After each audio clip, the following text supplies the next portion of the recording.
We're live. Hi, Gina. Hi. We're not in the same place today, guys. We're in two different places. That we are. All right, now let me pull us back up. Okay, here we are. Got it. Got it. Okay.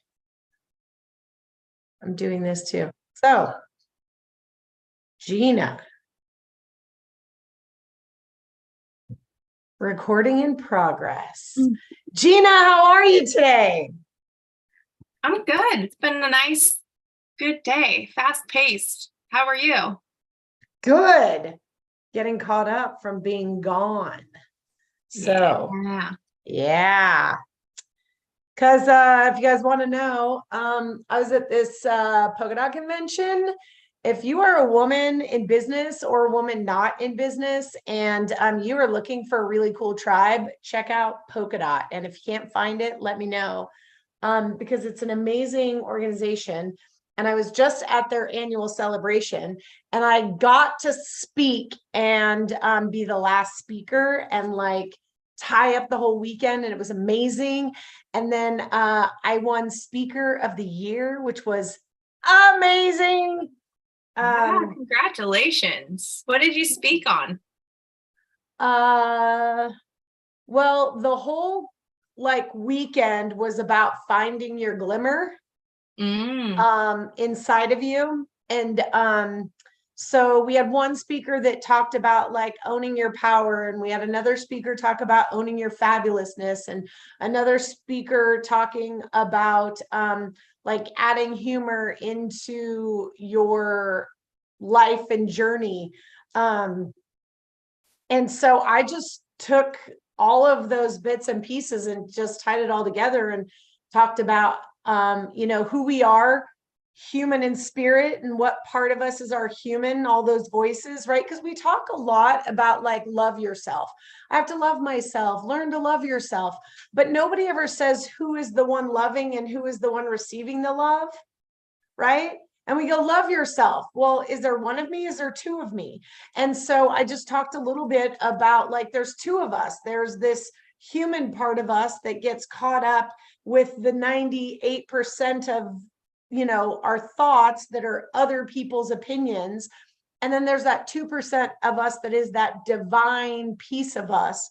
And when we recognize that divine piece of us and say, okay, this is the part of me that is perfect, that knows why it came to the planet from beginning to end. And this is the part of me that's love. And so when I recognize that this is the part of me that's love, I know how to, or where, or from where do I love this part of me that is my human, that is incomplete, that screws up sometimes, that makes mistakes, that listens to other people's opinions, that feels like they fall short, right? And so now we know who's loving who. And so yeah, I talked a little bit about that, and that part of us is a seed, and what is the soil we surround ourselves with, and what do we water ourselves with, and what is the light that we give focus to the seed so that it can grow and bring forth the fruit that is the abundance of us being on the planet. So good. Really cool. Yeah, so podcast topic today, Principle 27. Number 27. And for those of you who do not know what Principle 27 is, neither did we. We looked it up though. We did. So, nifty sheet. What is it, Gina? So it is on our human side, form and word, and on our spirit side, experiential. I like this one. It gets a little like, when I overthink some of this, like I start going cross-eyed, but at the very basic level, it makes sense. Our human, like you'll hear over and over again, is in the physical, it's seen, it's tangible. And so form and word, we can describe things in the physical. We can use language to describe things that are in the physical, where in our spirit, you can try to describe it, but it's only through experience that you actually understand and know it. It's not through word or form. What would you add to that, Lori?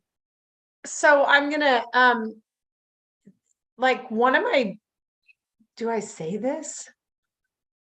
I'm like, it's coming up. Do I say it? Okay. Y'all are brave. You can do this. Okay.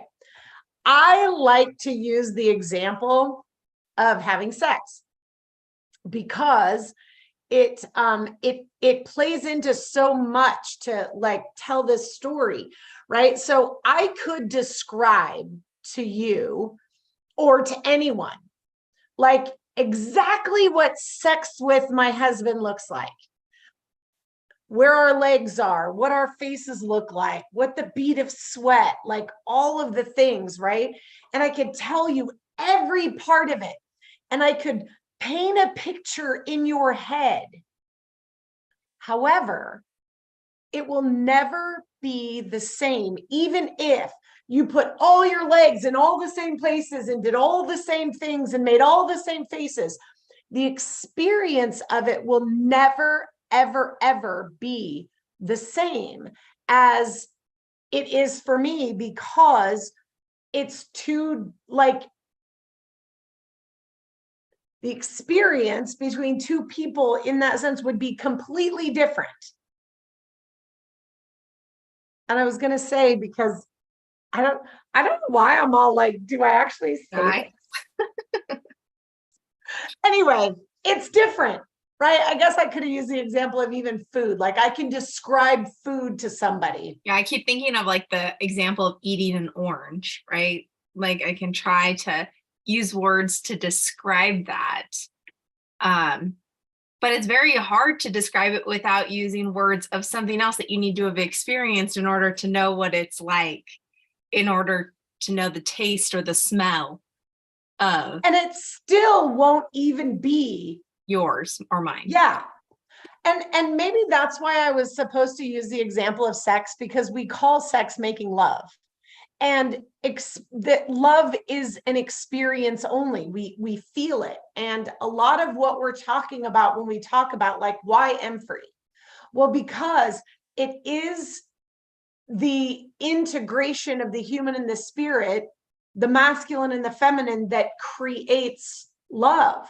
Because I can say words, but without the experience behind it of love, those words don't mean anything. Right? So there is this thing that we have to experience in our body in order to know it. Otherwise, we just cognitively comprehend it. This is one of the ones I think that to me is helping the idea that like 100% human, 100% spirit together is the law, is the fullness, because experiential without a body isn't possible, right? Like so it's this interesting one that without understanding that I have a body, and that it comes through having a body that I get to taste, smell, have sex, experience love, that kind of becomes a little mind game for me, because I'm like, wait, it's on the spirit side, but it's because of my body that I get to have the experience, but it's really because of my spirit that my body gets to have the experience. I don't know. It's kind of, it's throwing me on a little loop today. Well, but you know what I love about that? Because one of the things that we in just our human cannot ever comprehend is the law in the fulfillment of it. Because we are 100% human and 100% spirit. And you cannot have human without spirit, and you cannot have spirit without human. And so often we think that, well, there's this spiritual realm and there's this human realm. No, it's all one thing, because there is no spiritual realm without the human realm. So even if we think about this aspect of, okay, well, here's the laws of the human and here's the laws of the spirit, we see it separate, but that's not the goal. The goal is the integration of it, because we're already one thing, right? But when we're enmeshed and we don't understand where one ends and one begins, right? Because just like you're saying, like, I can't actually have an experience without my body. But why would that be on the spirit side? Well, because we only experience it through that thing called love that is divine, right? That our body can experience what love is, because in the human, love isn't anything, because it could be anything or everything or not the thing, right? Right. We have coaching a lot of days of the week for our current coaching program. And today I got a really good glimpse into some things I don't yet believe, which really is what we're talking about. Like, one of our practices, one of the presuppositions of all of this is that we're 100% human and 100% spirit. And I really still have a belief that the spirit exists separate from the human, that the spirit as the all, maybe that's part of it. Like, I associate the spirit as the all, but I'm realizing that there's a new awareness coming into me about, well, not even awareness, there's like a new embodiment of this, because some old stuff is very much clearing. Because I do have the belief that my spirit exists separate from my human. Like, absolutely. Yeah. And guys, when we think about that whole thing, like Gina just said, because we call the thing all is the all, right? And we would liken it to what we call the thing called God, source, universe. But really, when we look at it, universe is only the physical aspects. Now, is there space? Well, what we look at is space, but that's still in the physical, right? So when we call this thing God, the all, well, this is part of the all, right? And in order for the all to be the all, it has to be all of it. Yet you're right, Gina, we have been conditioned to believe that God is spirit. Yet God defines himself as the all, which even includes my phone. You know what I mean? Mm-hmm. Which is that physical part. Yeah. Right?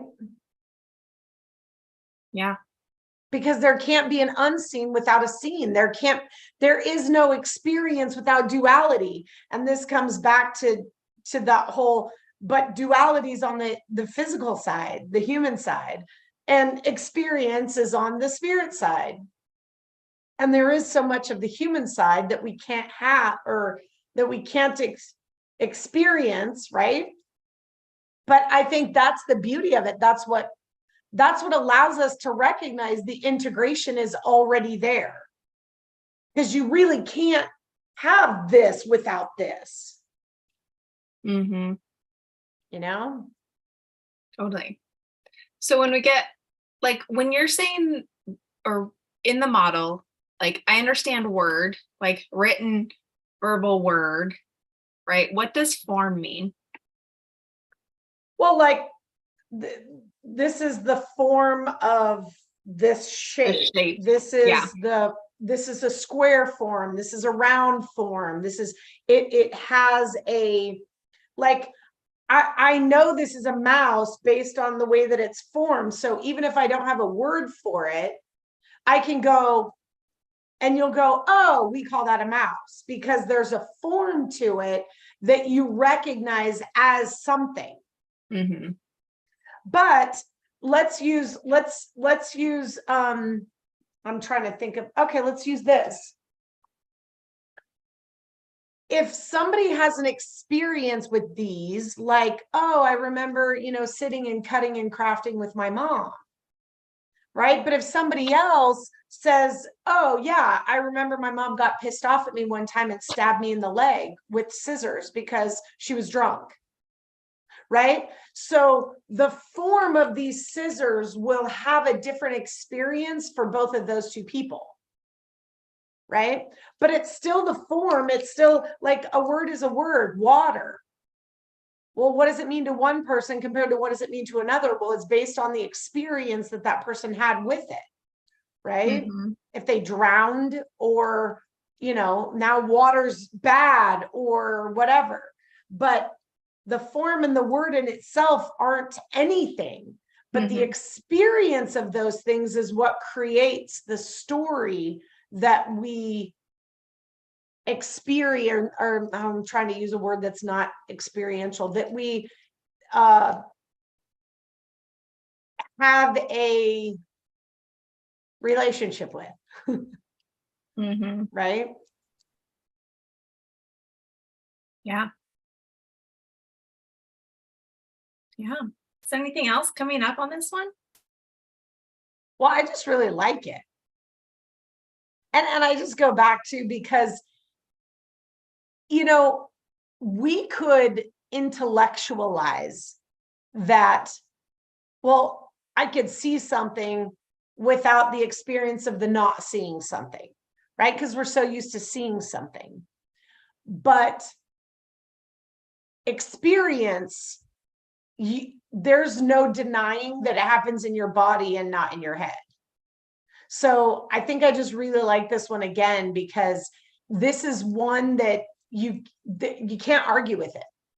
You absolutely can't argue with it. And that's super fun, because there are quite a few of our principles that people could argue and go, well, but this and that. And this one, you can't. And that's kind of fun to me, because it goes back to that self-evidentness, right? Because the thing that is the law is self-evident, which is the I am, right? I think, therefore I am. The I be, therefore I am. Well, the I am is that self-evidentness. How do I know? Well, because here I am. Like, I don't know. I don't know what to tell you about all the other things, but there's no denying that I am, because here I am. You know what I mean? So I think that's that self-evidentness. Sorry, go ahead. No, I just think that it's such an interesting one in how easily, like, I see the enmeshment of it if I don't separate it. Because even if you just use the word red, or you're using words, like, even my experience of your words is an experience, right? Like, and how I interpret it. So it's interesting. I'm having a harder time separating this one than I have in the past, because it's like, oh, like, real. But I think, again, when we're going through different phases, or we call them, what are we calling them now? States. When you're in different states, different things are occurring. And I feel like I'm coming back to a place out of separation where I'm realizing and understanding and embodying, just like the states, it's all happening at the same time. They can't be separated. But for so long, I've really appreciated the separation, because it's given me so much freedom, because I understand how it works. It was very nice for my linear mind to separate. Okay, this is this and this is that, to compartmentalize, basically. And now, coming out of that separation, and it's time for integration, it's the realization that things actually never were separated ever. And we talk about that, but I wasn't experiencing that. I love that. Right? Like, I really was separating. It's not possible, but my experience was separation, because that's what I needed. And now it's like, okay, that was fun. now we're back to one, and you really can't have form and word without experience. It's impossible. But now you know how it works. Now I know how it works. So I can, play in both. Yeah. And I think that that's where calling our phases is appropriate, and thinking of them as states is appropriate, right? Because we'll go back through all the phases again, because that's growth, right? And then it becomes this phase that I'm in, right? So I think it's both. I like phases from the perspective of the ever, going, but then the states are also cool because it's like I'm either here or I'm here. But I think this is where consciousness, like the conversation of consciousness, you can't understand life, truly understand life, without the conversation of consciousness, because it's all there, but the experience of what's all there is based on what state of consciousness we're in. Mm-hmm. Right? And the enmeshment and the integration are the same as far as, this is a good one. Enmeshment, the black phase, integration, the red phase, are actually the same in form and word, but very different experientially. Mm-hmm. And in order to go from here to here, we have to do the separation. Yeah, there's so much coming up about, and I don't know that it's linked to form and word, but I think it is. So like I, again, here see the color red. That may provoke an emotion, which is unseen, which is an experience of the color red. Is that accurate how I'm describing that? Sure. Or like it even creates in my mind a thought of a variety of a color of red or something like that. Again, thought is unseen. So it's part of the experience of the word or the form of something that I'm having. Is that fair? Like I'm like, okay, these unseen aspects occur in me based on word, hearing something, seeing something. It creates this unseen thing that no one knows is happening for me except for me inside of me. Oh, for sure. And that is that biological, visceral response to past programming. Right? And sometimes the experience can be pleasant, and sometimes this experience can be not pleasant. And so part of the goal of processing through life, navigating a new identity, is being able to choose what continues to affect us, not what triggers us, because that's just part of life, but what continues to affect us. Ooh, but isn't that part of, again, the experience in the black versus the red, right? Like, for sure. Like in the black phase, I'm having an experience and it's enmeshed and it's triggering thoughts and emotions and all of the things out of pattern, right? But it's still the experiential side of things. It's just linked in with that like instinctual or patterned response of my human, but it's an experience in my body. Whereas like when we've separated this, and experience being on the spirit side, or experiential being on the spirit side, one is on the spirit side. there's no good or bad experience. Like all experience are the same, equal in the spirit. Our human is what's giving it definition of the good or bad, the icky.